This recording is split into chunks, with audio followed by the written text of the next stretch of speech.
Few friendships in Hollywood have survived as much time, fame, pressure, and chaos as the bond between Ben Affleck and Matt Damon.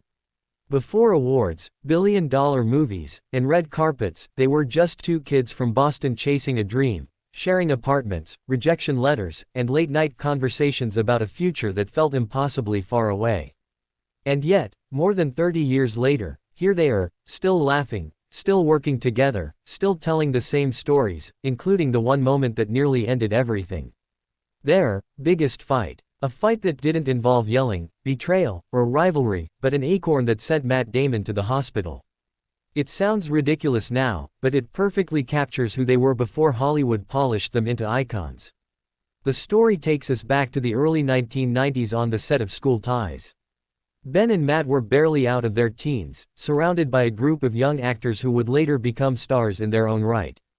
Brendan Fraser, Cole Hauser, Chris O'Donnell, all of them restless, bored, and full of nervous energy between takes. Like most 19-year-olds, they made terrible decisions. During a break, the group noticed acorns scattered across the school campus where they were filming. And in a moment that felt like a good idea only to teenagers, they started throwing them at each other. It was harmless fun, until it wasn't. Ben Affleck threw an acorn toward Cole Hauser. Cole moved. Matt Damon turned his head at exactly the wrong moment.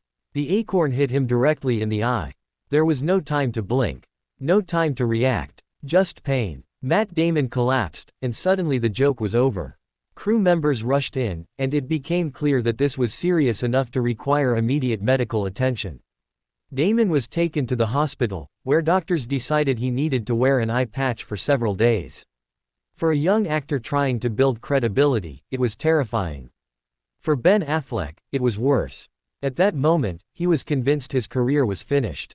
Affleck later admitted that while he cared deeply about Matt's vision, his first thought was panic, that he would be fired, blacklisted, and remembered forever as the idiot who injured his co-star on set. He had only a few lines in the movie. He wasn't established. He had no safety net. But instead of anger, resentment, or blame, Matt Damon reacted with grace. The two didn't fight the way people expect friends to fight. There were no lawyers, no studio drama, no broken bond. In fact, the moment became something else entirely, a story they would laugh about decades later. They even took photos together wearing eye patches, joking that they looked like pirates. That's the thing about real friendships, they survive accidents, mistakes, and moments that could have gone terribly wrong. That acorn incident didn't break their bond. It strengthened it. Fast forward to today, and that same friendship now fuels some of the most ambitious projects of their careers. On a recent talk show appearance, the two reflected on their journey with the same ease and humor they had as kids. Ben joked about headlines claiming he had stopped wearing sneakers, a scandal that made both of them laugh, pointing out how fame changes when the biggest concern is orthopedic comfort. Matt, meanwhile, found himself going viral for paparazzi photos taken between takes while filming The Odyssey under Christopher Nolan.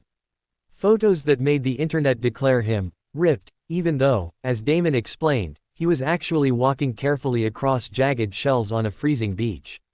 No cinematic moment, no heroic pose, just real life caught by a camera. Still, the film itself represents a milestone.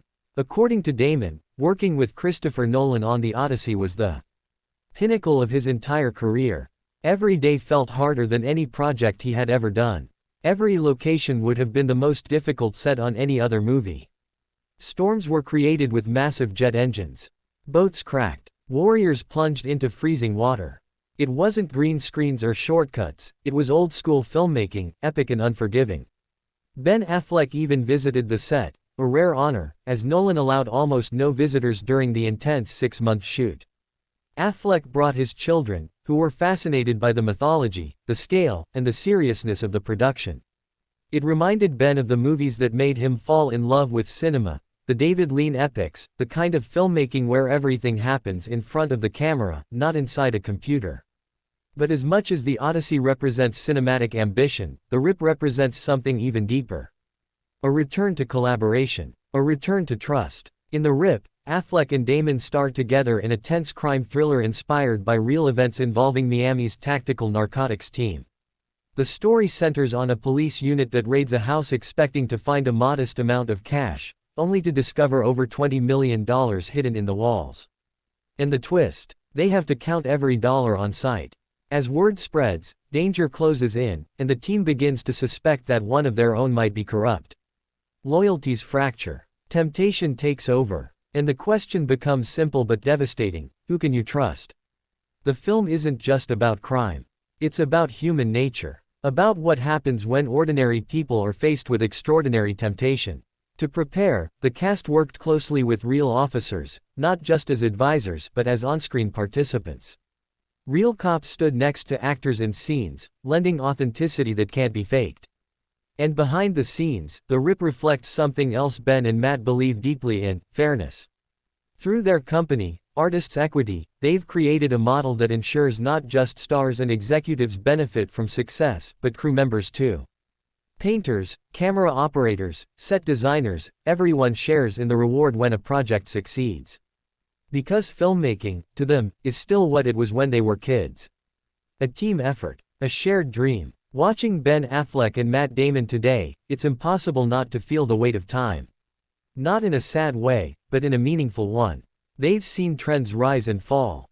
They've been mocked, celebrated, doubted, and praised.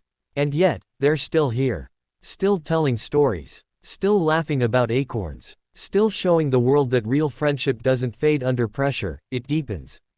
From a hospital visit caused by teenage stupidity, to epic films with Christopher Nolan, to crime thrillers that test loyalty and morality, their journey proves one thing: success may come and go. Fame may rise and fall. But genuine friendship, the kind built before anyone was watching, can last a lifetime.